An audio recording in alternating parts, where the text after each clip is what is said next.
Today we're going to talk about masking, and this technique allows you to layer your stamps without overlapping. It adds depth to your project, and it's actually a very simple process. Here's an example of a bear with a star behind it, and that's what I'm going to show you today. First, we're going to stamp. You stamp your the image that's in the foreground first, and I'm going to stamp this bear with Ocean chalk ink, just like that. And then you'll stamp again. I like to use, you can use any kind of scrap piece of paper, but I like to use a Post-it note because there's a little bit of sticky on the top. And I just align my stamp at the very top and cut it out so that there's a little bit of sticky to hold it in place. And then you just place it over the first image, just like that. And now I'm going to do the star in the background. And this is our Labels and Frames stamp set. This cute little star. I'll place it on our 4x6 block, acrylic block, just like that. And I'm going to ink it with Lime Pastel chalk ink. And on the bigger stamps like this, I like to apply the ink to the stamp instead of the stamp to the ink. It just seems to work well on the bigger, larger stamps like this. So then you just place the stamp directly over. Ooh, didn't leave much room at the top, but you just go right over the other image, just like this. And now you have the star behind it, and then you just peel off your little Post-it, and there you go. I also like to use lots of layers in my stamping too, so I just stamped again on a piece of colored cardstock, and then you just glue that right over the top. Adds a little extra color. Now I'll show you how it's done. I like to use a scrap piece of paper that I have folded in half, and this will catch the embossing powder after I shake it off of my paper. Oops. Okay. So here's my stamp. This is from the Labels and Frames stamp set. Just ink it up on the Versamark.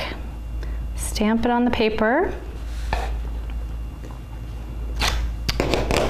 And then take my embossing powder. Just sprinkle it all over the image generously. And then you just tap it off. And sometimes you'll get these stray little pieces here and there. You can tap pretty vigorously because it's pretty sticky, so it'll stay pretty well. I'm just going to set this aside, and here's my scratch paper with the extra embossing powder. You just fold it up and dump it right back in your container. Just like that. Close it up so that you don't tip it over accidentally, which I've done. Okay, and then you take your heat tool. Some people use a blow dryer, but these embossing heat tools are a lot better because they blow heat and not air, or not as much air.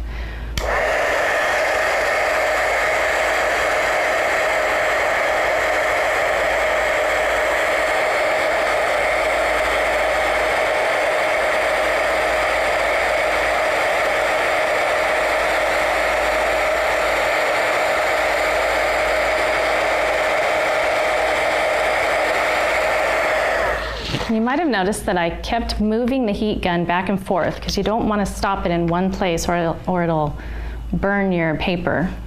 And you can kind of, if you watch your stamped image, you can watch the plastic pieces melting together. And when they're all melted together, you'll know you're done. Now here's another image. You might not be able to see it very well, but it's stamped with, well, it's using the clear embossing powder, And this is nice because you can ink over it with colored ink. Right here I'm using Ocean ink. You can sponge it on, just like this. Sponge it all over generously. This actually works a lot like our Color Me paper, because you get the image that pops out. It covers the white paper and just leaves that showing through, so that you have, once you wipe it off, then you have this nice little image. It's probably a better idea to use more ink than that, but you get the idea. And there you go. I also want to show you another technique that you can use with the white embossing powder. On this one, I embossed the image with white powder and heat set it until it was all melted together.